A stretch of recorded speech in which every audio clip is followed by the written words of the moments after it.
Hello, I'm Bruce Dickinson from Iron Maiden, and I'm talking to Pad Wives Unfiltered. Hello, and thank you so much for talking to us today. It's been a great day. Have you enjoyed the day so far?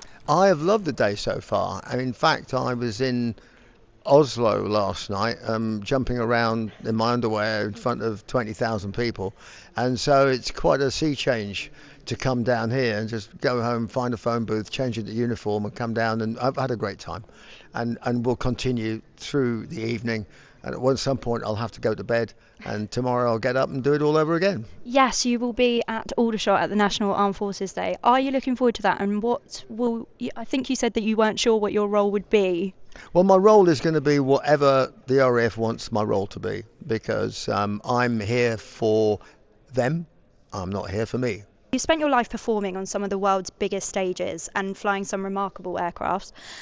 Yet you've also spent time with the armed forces community. What have those experiences taught you about the meaning of service? The meaning of service. I mean, service is service. End of story. And everybody who serves is part of a team, because when bad things happen, and they do sadly from time to time, and things have to be redressed or things have to be fixed.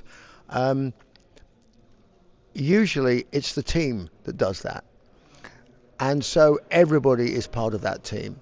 And you don't have to be carrying a weapon to be part of that team. You know, you could be in the back, you could be in the support staff. And also, when people's service is over, it's not a surprise that some people have seen some pretty horrific things. So there's also a big element of service to people who have done their service, and the service you do to those people, it continues as well. So people who support people who come back from harrowing situations are just as frontline as the people they're supporting, in my opinion.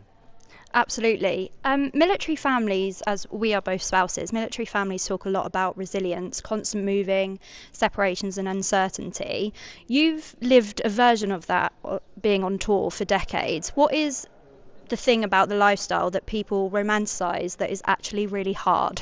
Well, I have three grown-up kids now who mercifully have all ended up as fantastic individuals. And I would love to say it was all down to me, but for half of their life, I was not there because I was on tour. And part of me will always regret that. But it's a price you pay for doing. And my kids are now, we're closer now than we ever were. And so that would be I think my biggest regret is the dislocation that you get from what most people perceive to be a normal life. Although having a normal life, I'm not sure what that involves anymore. I'm not sure that you're any better off having a normal life, because that's full of so many uncertainties. At least in the military, if you have a problem, generally somebody's always got your back. The military community is incredible. We've found a lot being military wives and building a community for the service families. One last question: what does Armed Forces Day mean to you, and why do you think it's so important that people are aware and celebrate it?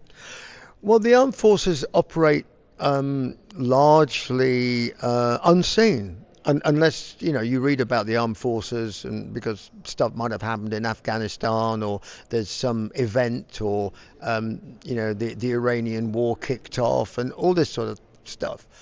So it seems distant, and I guess one of the reasons it seems distant is because they're doing their job correctly. These things are distant because we keep them distant to protect this country. And so Armed Forces Day opens the book on the armed forces, because it's not a secret. We're a democratic country, and the armed forces are there to protect our democracy. And I think they do a great job, and I think they deserve a day when the great British public can get out, meet them, see them, and go, what a fantastic job they do. That's great. Thank you so much, and thank you so much for your ongoing support of the community. Oh, my pleasure. There's loads of fans here, and we are too, and it's our husband. So thank you Yeah. so much for taking the time to speak to us. Terrific.